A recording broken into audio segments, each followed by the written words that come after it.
علی بھائی اگلا سوال ہے، پاکستان میں رمضان المبارک اور عید الفطر کے چاند کے حوالے سے ہمیشہ سے اختلاف رہا ہے، لیکن اس مرتبہ بلکہ پہلی مرتبہ عید الاضحیٰ کے چاند کے حوالے سے بھی مفتی منیب الرحمان جو گزشتہ 20 سال سے رویت الحال کمیٹی کے چیئرمین ہیں اور آپ کے جہلم شہر کے منسٹر جناب فواد حسین چودھری صاحب کے درمیان اختلاف میڈیا میں خوب ڈسکس ہو رہا ہے۔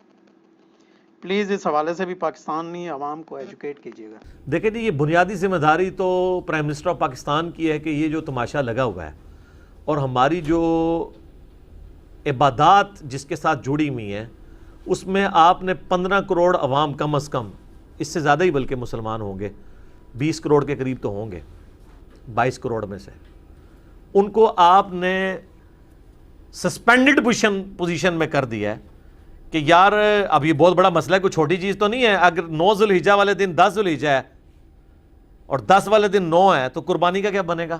چلیں یہاں پہ حج نہیں ہو رہا، شکر ہے کہ حج نہیں یہاں پہ ہوتا، ورنہ تو حج بھی ڈاؤٹ فل ہو جاتے یوم عرفہ کے اعتبار سے۔ یہ جتنی تماشے لگ رہے ہیں نا جی، یہ ان کی ایک آپس کی ٹسل چل رہی ہے۔ میرا ہمیشہ سے یہ موقف رہا ہے کہ یہ کسی منسٹر کا کام نہیں ہے، یہ پاکستان کی رؤیت ہلال کمیٹی کا کام ہے کہ وہ چاند دیکھے۔ ہاں، وہ ضرور ساری scientific latest technology adding devices, چاہے وہ دوربین ہو، کیلنڈر ہو، یہ ساری چیزوں کا یوز وہ کریں، لیکن بہرحال اوورآل رؤیت ہلال کمیٹی کا یہ فورم ہے، اسی کے اوپر یہ چیزیں ہونی چاہیے۔ یہ دو الگ سے، یہ پاکستان ہی ہے سر جہاں پہ آپ کو ایک منسٹر ایک بیان دیتا ہوا نظر آئے گا، دوسرا بیان دیتا ہوا۔ باہر کے ملکوں میں ایسا سر کبھی بھی نہیں ہوتا۔ اور یہ واقعی جو چیز ہائی لائٹ کی ہے کہ پاکستان کی تاریخ میں میرے علم میں تو پہلی دفعہ ہوا ہے کہ بڑی عید کے اوپر جھگڑا ہوا ہے۔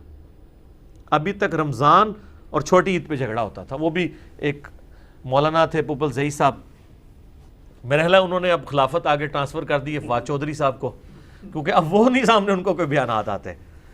تو حالانکہ رؤیت ہلال کمیٹی وہ ہے جس میں بریلوی، دیوبندی، اہل حدیث، شیعہ سب کے نمائندہ علماء بیٹھے ہوئے ہیں، ذمہ دار لوگ بیٹھے ہوئے ہیں۔ اب کسی کو کوئی ایشو ہے تو یہ طریقہ نہیں ہے کہ آپ پبلک میں لا کے اس کو اس طریقے سے لوگوں کو کنفیوژن میں ڈال دیں۔ فواد چودھری صاحب انتہائی ذہین آدمی ہیں اور چونکہ جہلم کے ہیں تو ان کی زبان بھی جو ہے وہ، جس طرح میں ان کو نہیں کہتا ہماری زبان لمبی ہے تو ان کی بھی ہے، لیکن ان کو پتہ نہیں کہ مفتی منیب صاحب کی زبان جو ہے نا وہ ہم دونوں سے زیادہ لمبی ہے، ٹھیک ہے؟ تو وہ یقین کریں جس قسم کی وہ گفتگو کرتے ہیں نا، ان کی تو وہ جو پھکیاں وہ دیتے ہیں نا، تو وہ تو پھر حکومت کے اوپر ڈائریکٹ اٹیک کرتے ہیں۔ اور ان کے وہ بی آر ٹی منصوبے کو لے کے جو انہوں نے جملے کسے ہیں نا، یقین کریں حسب حال ہے، وہ ایک عالم کا ہی ذہن وہاں پہ جا سکتا ہے جس طریقے سے وہ جواب دیتے ہیں، تو وہ تو کسی کے پلے کوئی شے نہیں رہنے دیں گے۔ تو دونوں طرف سے یہ بمباری شروع ہو گئی ہے، یہ بالکل غلط طریقہ ہے۔ سائنس سے آپ ضرور ایڈنگ ڈیوائسز سے لیں، میرا اس کے اوپر آلریڈی ایک ویڈیو ریکارڈڈ ہے، مون سائٹنگ، انجینئر محمد علی مرزا لکھے، تو میں نے پورا اس کے اوپر سولوشن دیا ہے۔ اس میں نے بتایا تھا کہ آپ ان چیزوں سے مدد ضرور لیں گے لیکن اس کے اوپر رلائے نہیں کریں گے، کیونکہ یہ دینی فریضہ ہے اور یہ اس کا تعلق چاند کے پیدا ہونے کے ساتھ نہیں ہے، چاند کی رؤیت ہے۔ یہ مسئلہ ہی رؤیت ہلال کا ہے۔ بخاری مسلم دونوں میں حدیث ہے، نبی علیہ السلام نے فرمایا کہ چاند دیکھ کے روزے رکھو اور چاند دیکھ کے روزے رکھنے چھوڑو۔ مہینہ 30 کا بھی ہوتا ہے، 29 کا بھی ہوتا ہے۔ اگر بادل آئیں اور مطلع ابر آلود ہو تو تم 30 کی گنتی پوری شمار کر لو۔ تو نبی علیہ السلام نے اس کا طریقہ بتایا۔ اب یہ کہنا چاند پیدا ہو گیا، سر چاند پیدا ہوئے 1 گھنٹہ بھی ہو نا تو چاند تو پیدا ہو گیا، لیکن اس کی رؤیت نہیں ہوتی، ایٹ لیسٹ 15 گھنٹے اس کی لائف ہوگی تو پھر اس کی رؤیت شروع ہوتی ہے۔ اب 15 گھنٹے اس کی لائف بھی ہوگی، اس کے باوجود رؤیت نہیں ہے، مطلب بھی صاف ہے، تو اب زبردستی تو نہیں آپ کہہ سکتے۔ اس کے اوپر مجھ سے علمی جواب بھی لے لیں۔ پچھلی دفعہ امریکہ نے جو کیلنڈر کی ڈیٹ دی تھی نا، ان سے زیادہ تو ٹیکنالوجی نہیں ہے نا آپ کی، رؤیت جو ہے نا اس سے 1 دن پہلے ہو گئی تھی۔ اب فزیکلی کسی نے چاند دیکھ لیا ہے، کیلنڈر کہہ رہا تھا کہ آج چاند نہیں کل نظر آئے گا، تو آپ وہ کیلنڈر کو فالو کریں گے یا نہیں؟ سعودی عرب کی مثالیں دیتے ہیں. سعودی عرب میں ہر تیسرے چوتھے سال وہ کہتے ہیں اس دفعہ ایک روزہ کم ہو گیا تو آپ قضا کر لیں. اگر کیلنڈر اتنی پرفیکشن کے ساتھ چل رہا ہو تو ایسا نہیں ہوتا. باقی اس دفعہ وہ جو تصویریں لگا رہے ہیں یہ چاند دیکھیں یہ پہلی کا نظر آ رہا ہے آپ کو, یہ تو دوسری کا تیسری کا. سر یہ اس طرح نہیں ہے. 30 جب مہینے کے دن پورے ہوتے ہیں اس کے بعد جو چاند نظر آتا ہے وہ موٹا ہی ہوتا ہے. اس طرح نہیں کوئی حساب لگا سکتا. اور اس پہ ترا یہ صحیح مسلم میں حدیث ہے, سیم یہی بحثیں نبی الاسلام کے مبارک دور میں بھی ہوئی نا. ابن عباس تک بات پہنچی کہ وہ تابعین میں جھگڑا ہوا ہے, کہتا ہے یہ دوسری کا ہے, دوسرا کہتا ہے تیسری کا. تو ابن عباس نے کہا کہ نبی الاسلام نے مجھ سے خود فرمایا تھا کہ بعض اوقات اللہ تعالیٰ چاند کو بڑا کر کے دکھا دیتا ہے, تو تم جو دیکھتے ہو اس کو فالو کرو, اندازے نہیں ہے کہ پھینکیاں نہ لگاؤ. حتیٰ کہ مسلم شریف میں ایک حدیث ہے کہ حضرت معاویہ رضی اللہ تعالیٰ کے دور ملوکیت کے اندر ایک شخص شام سے مدینہ شریف آیا, تو ابن عباس سے ڈسکشن شروع ہوئی. تو ابن عباس نے پوچھا بھی تم نے وہاں روزے کب شروع کیے؟ تو انہوں نے کہا جی ہم نے تو شب جمعہ کو وہاں پہ چاند دیکھا تھا اور جمعے کو ہمارا پہلا روزہ تھا.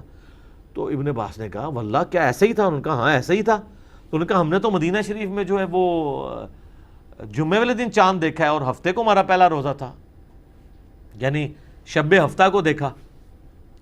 تو وہ تابعی کہنے لگا کہ حضرت پھر ہمارے اب روزے کا کیا میرا بنے گا؟ انہوں نے کہا کہ ہم معاویہ کے چاند کو فالو نہیں کریں گے, ہم اپنے چاند کو فالو کریں گے. ادھر کے لوگ اپنے چاند کو فالو کریں, ہم اپنے چاند کو فالو کریں گے.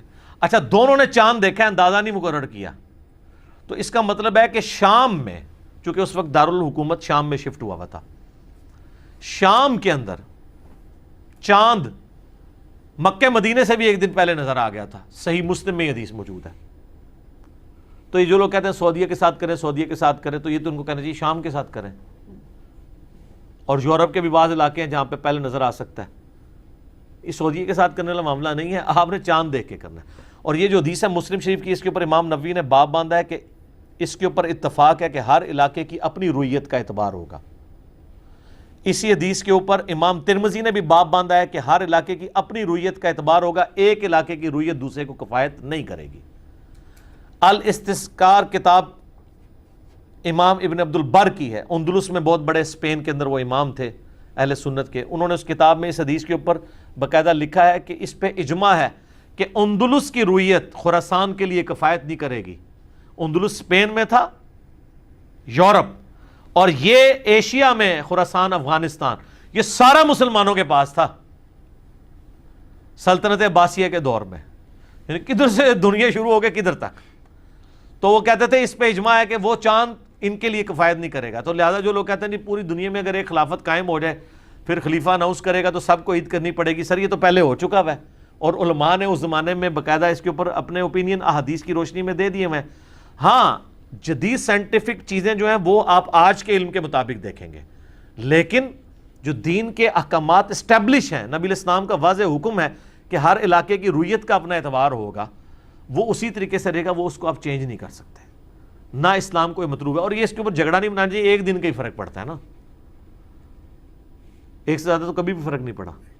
تو یہ میں سمجھتا ہوں حکومت کی ذمہ داری تھی کہ وہ مفتی منیب الرحمان صاحب ہوں یا کوئی اور منسٹر صاحب ہوں, ان کو ایک پیج پہ بٹھا کے ان سے کوئی ایک بیان دلواتے. میرا ووٹ تو جو ہے نا جی رؤیت ہلال کمیٹی کی طرف ہے, پہلے بھی آج بھی. اس کی وجہ یہ ہے کہ علماء ہیں, ذمہ دار ہیں, خوف خدا رکھنے والے لوگ ہیں. یہ ہمارے جو منسٹر تو آنے جانے والی چیزیں ہیں, ان کا اسلام کے ساتھ انٹرسٹ کس لیول کا ہے وہ آپ سب کو پتہ ہے. پھر دین کا علم بھی اس طرح نہیں ہے. باقی غامدی صاحب کی جن باتوں کا سہارا لیتے ہیں یہ میں نے اس کا بھی جواب دے دیا ہوا ہے. غامدی صاحب مثالیں تو ہمیں وہ سورج کی دے رہے ہوتے ہیں اور اس سے چاند نکال رہے ہوتے ہیں. چاند کا معاملہ بالکل الگ ہے, سورج کا معاملہ بالکل الگ ہے. سورج کے معاملے میں تو کبھی علماء نے نہیں کہا کہ جی اس طریقے سے ہو, وہ تو معاملہ ڈیفرنٹ ہے, وہ تو ڈیفینیٹ ہے, وہ گھڑی کے ساتھ ریلیٹڈ ہے. لیکن اس کا معاملہ ایسا نہیں ہے. فزیکلی ہم نے سعودیہ میں اور امریکہ میں دیکھ چکے ہیں کہ ان کے کیلنڈر تو سب سے پرفیکٹ ہے نا, ان کے کیلنڈر غلط نکل آئے ہیں. اگر یہ سائنٹیفک نالج اتنا اسٹیبلش ہو چکا ہے تو رؤیت کیوں ایک دن پہلے ہو گئی امریکہ کے اندر؟ بلکہ پچھلی دفعہ جب میری ویڈیو ریکارڈ ہوئی نا اس وقت تک مجھے اس بات کا نہیں پتا تھا, کیونکہ اس کے بعد یہ معاملہ ہونا تھا نا. اس کے نیچے پھر عید کے اوپر لوگوں کے کامنٹس آ گئے جی علی بھائی جو آپ نے کہا بالکل ٹھیک ہے, یہ تو ہم امریکہ میں دیکھ چکے ہیں کہ کیلنڈر ادھر بھی فیل ہو گیا. اس وقت میرے پاس ڈیٹا کوئی نہیں تھا, لیکن مجھے یہ وثوق سے یہ چیز پتہ تھی کہ یہ نالج اس طریقے سے اسٹیبلش نہیں ہے جس طرح کہ سورج والا معاملہ ہے, چاند کا. تو چاند کا معاملہ اس طرح اسٹیبلش نہیں ہے اور یہ چیز ہو چکی ہے. لہٰذا کوئی بھی ہے بیان ایک بندے کو دینا, یہ پاکستان ہی ہے کہ اللہ کے فضل سے یہاں پہ جناب جس کو تھوڑا سا بولنا آتا ہے وہ پریس کانفرنس کرنے کے لیے بیٹھ جاتا ہے, بیان بازی کرنے کے لیے, ٹویٹیں کرنے کے لیے بیٹھ جاتا ہے. اور ایک حکومت کے اندر کتنی ٹویٹیں چل رہی ہوتی ہیں ایک دوسرے کے خلاف, اور جب ہم کہتے ہیں یہ کیا ہو رہا ہے تو کہتے ہیں دیکھیں نہیں یہی تو جمہوریت کا حسن ہے کہ ہم نے تو آزادی دی ہوئی ہے کہ ایک دوسرے. یہ شتر بے مہار ہے, آزادی نہیں ہے. آزادی ہونا تو آپ صرف کمنٹس کریں, ایک دوسرے کے خلاف پروپیگنڈے نہ اور ٹرینڈز نہ چلائیں, اپنی ایک اوپینین دیتے ٹھیک ہے, ایک مخالف کی اوپینین ہے ٹھیک ہے, لیکن وہ جس قسم کی زبان استعمال کرتے ہیں, فواد چودھری صاحب نے بھی مفتی منیر صاحب کے لیے انتہائی تنقیص والے الفاظ استعمال کیے ہیں. ٹھیک ہے جی, کہ تو اس کو تو یہ بھی نہیں نظر آتا تو وہ کیا نظر آئے گا. اب یہ بالکل پرسنل اٹیک ہے نا. جب آپ پرسنل اٹیک کریں گے تو پھر آپ تیار رہیں کہ وہ بھی پھر آپ کو کہیں گے کہ جناب ہم اس کے مقابلے کے اوپر جو ہے نا وہ ہم یہ والا اٹیک کر دیں گے. ٹھیک ہے, تو آپ کو پتہ ہے پھر علماء کی زبان تو بہت لمبی ہے. وہ ایک اینکر نے, ARY کے اینکر نے ان کو لیا مفتی منیب الرحمان صاحب کو کہ جی وہ مفتی صاحب یہ دیکھیں یہ کہہ رہے ہیں منسٹر کہ جی وہ تو چاند پہلے ہے, آپ نے ایک دن لیٹ کر دیا. تو انہوں نے کہا ٹھیک ہے پھر آپ اس طرح کیجئے کہ یہ اپنی پشاور کی BRT بھی ان کے حوالے کر دیں تاکہ وہ ایک دن پہلے اس کو کمپلیٹ کر لیں. ہاں ہوں سامو اے مفتی منیر صاحب کا دماغ کام کرتا ہے کہ اگر تو شوق ہے چند کٹنے کا تو BRT بھی انہوں دے حوالے کرو, چلو ایک دن پہلے تو کمپلیٹ ہو جائے گی. تو اس قسم کی وہ مثالیں دیتے ہیں. اور وہ پتہ علماء کے تو پھر منطق ان کو تو جو پڑھایا گیا تھا ان کو تو سمجھ نہیں ہے. سیاستدانوں کی زبانیں کیا ہیں جو علماء کی ہیں. ٹھیک ہے, اور پھر دوسری بات یہ ہے کہ ان کی تو فین فالوئنگ بھی ہے. سیاستدان تو اس وقت تک پاورفل ہیں جب تک حکومت میں, علماء چاہے حکومت میں ہوں یا حکومت میں نہ ہوں وہ بے تاج بادشاہ ہیں. اس لیے بھی ہم دیکھیں ہم ایک خاص لمٹ سے آگے ہم بھی پنگا نہیں لیتے علماء کے ساتھ. علمی اختلاف کرتے ہیں اس سے آگے نہیں جاتے. ہمیں پتہ ہے کہ جناب ہم نہیں, ہمیں اگر مسجد سے کوئی مولانا صاحب تقریر کر کے کہتے ہیں نکل جائے تو ہم چپ کر کے نکل جاتے ہیں, پنگا نہیں لیتے, علمی اختلاف کرتے ہیں. تو یہاں پہ بھی علمی اختلاف ہونا چاہیے تھا, لیکن یہ تحقیر کا رویہ عوام الناس کو انہوں نے مصیبت میں ڈال دیا ہوا ہے. اور باقی ہماری طرف سے میسج یہی ہے کہ جو مفتی منیب الرحمان صاحب آپ سے کہیں جب تک وہ رؤیت ہلال کمیٹی کو آن کر رہے ہیں اور تمام مکاتب فکر کی وہاں پہ نمائندگی موجود ہے, آپ نے اس کو فالو کرنا ہے کیونکہ وہ ذمہ دار لوگ ہیں. عقیدے کا اختلاف آپ کو ہو سکتا ہے, یہاں تو وہ بھی مسئلہ نہیں, سارے مکاتب فکر کے علماء ہیں, سائن کر کے اٹھتے ہیں, باہر نکل کے کوئی بیان بازی کریں. اب تو ویسے علماء بیان بازی نہیں کرتے. ویسے سیاستدانوں کی لڑائیوں نے علماء کے خلاف ورڈکٹ دینے نے علماء کو ایک جگہ اکٹھا کر لیا ہے. آپ دیکھیں یہ کرونا کا مسئلہ ہے, سارے علماء ایک جگہ بیٹھ کے پریس کانفرنسز کرتے ہیں. اتحاد امت کرا دیا ان لوگوں نے, پہلے نہیں تھا ایسے ہوتا. ٹھیک ہے, مفتی منیب الرحمان صاحب بھی وہیں بیٹھے ہوتے ہیں اور تقی عثمانی صاحب بھی وہیں پہ بیٹھے ہوتے ہیں, اور جناب آپ کے شیعہ کے بھی وہاں پہ امین شہیدی صاحب بھی وہیں پہ ایک جگہ سارے بیٹھ کے کر رہے ہوتے ہیں. ویسے میں کہتا ہوں سیاستدانوں کو سبق سیکھنا چاہیے کہ ان سے تو علماء بازی لے گئے ہیں, چلیں اتنا عرصہ بعد ذلت کاٹنے کے بعد ایک پیج پہ تو آئے ہیں نا, آپ لوگ تو ایک دوسرے کے ساتھ بیٹھنے کے لیے تیار نہیں ہیں. تو اس اعتبار سے علماء کو ایج جاتا ہے. ٹھیک ہو جی.